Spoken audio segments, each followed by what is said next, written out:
As human beings, we often think that we have control over our lives and that we can protect ourselves from anything that may come our way. But what if I told you that there are things out there that are beyond our comprehension, beyond our understanding, and beyond our control? Things that can creep up on us in the middle of the night and fill us with a primal fear that we cannot shake off. In this story, we delve into the world of the unexplainable, the world of the paranormal, and the world of the unknown. Brace yourself as we journey through a terrifying experience that will make you question everything you thought you knew about the world around you. Welcome, viewers, to Eerie Encounters and Hauntings, your go-to channel for spine-tingling stories of the supernatural. Here, we delve into the unknown, exploring the realms of the paranormal and sharing tales of encounters with ghosts, spirits, and otherworldly beings. If you're someone who thrills at the thought of unexplainable events, then you've come to the right place. Our stories will keep you on the edge of your seat, with every twist and turn leaving you wondering what could be lurking in the shadows.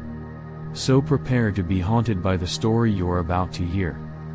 Get ready to dive into a fascinating tale entitled The Piano Ghost.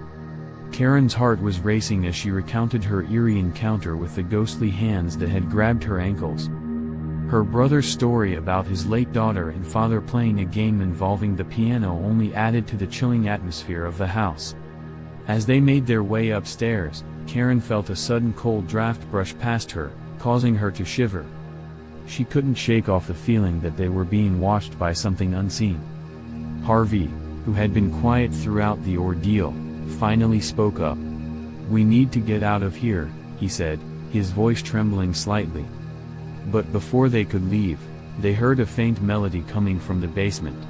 Karen's brother, who had gone to check on the pets, came back upstairs, looking pale and terrified.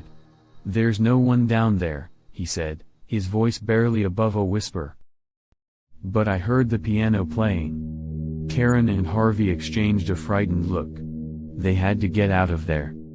But as they made their way to the front door, they heard a loud crash coming from the basement.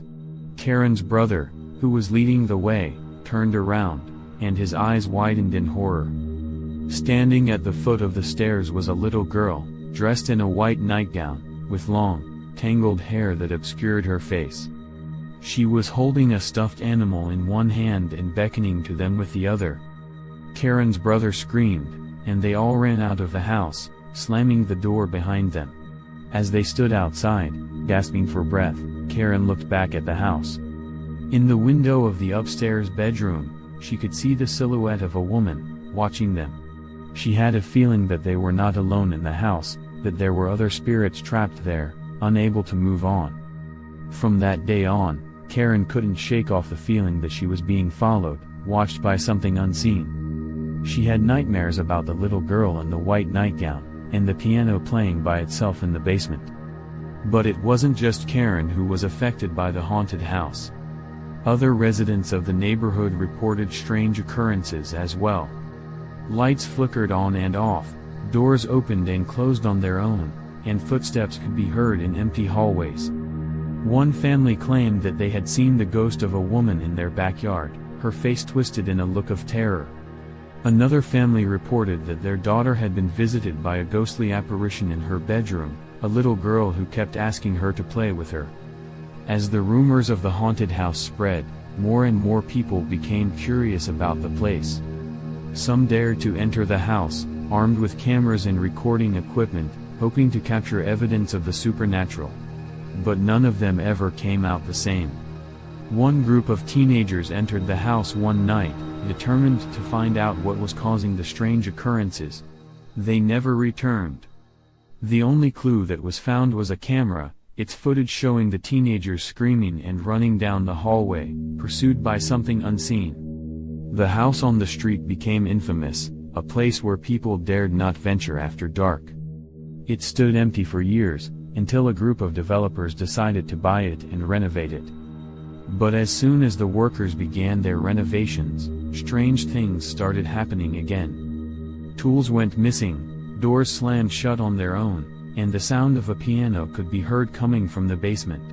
The workers soon abandoned the project, claiming that the place was cursed.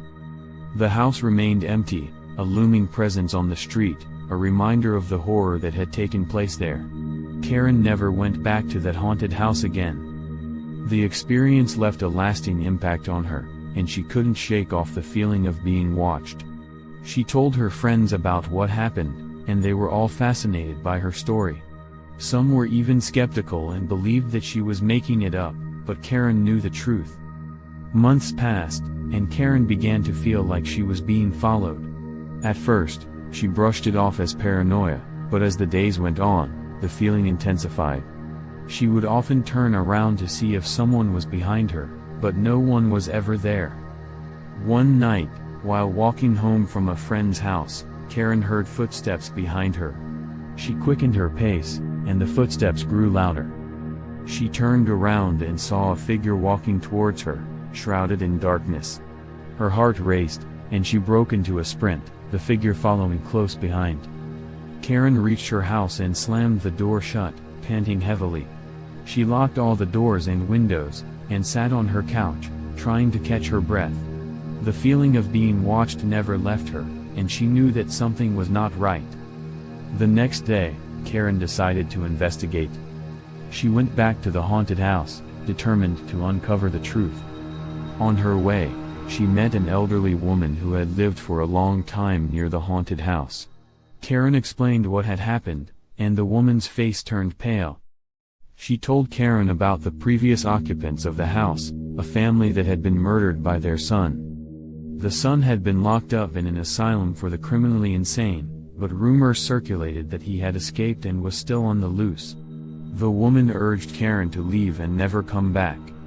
Karen left the house, feeling more scared than ever before.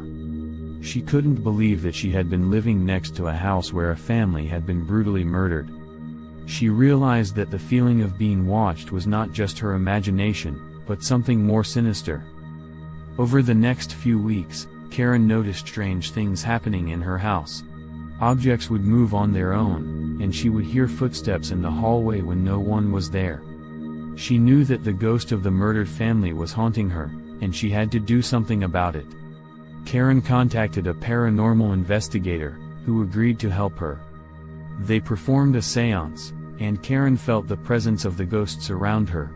The investigator urged the ghosts to move on to the afterlife and to leave Karen alone. The seance worked, and Karen never felt the presence of the ghosts again. But the experience left a lasting impact on her. She realized that ghosts were real and that they could haunt people. She never forgot the feeling of being watched and the fear that consumed her. To this day, Karen avoids haunted houses and places with a dark history. She knows that the supernatural world is real, and that it is not something to be taken lightly. As we conclude this eerie encounter, we hope that it has left you with chills down your spine and a sense of unease. If you have any similar experiences, please feel free to share them in the comments section below. Also, don't forget to tell us where you're watching from so we can give you a shout out in one of our future videos. Don't forget to like, subscribe, and share this video with your friends who enjoy a good scare. Stay tuned for our next video, where we'll bring you another spine-chilling encounter that will leave you wondering what lies beyond our world.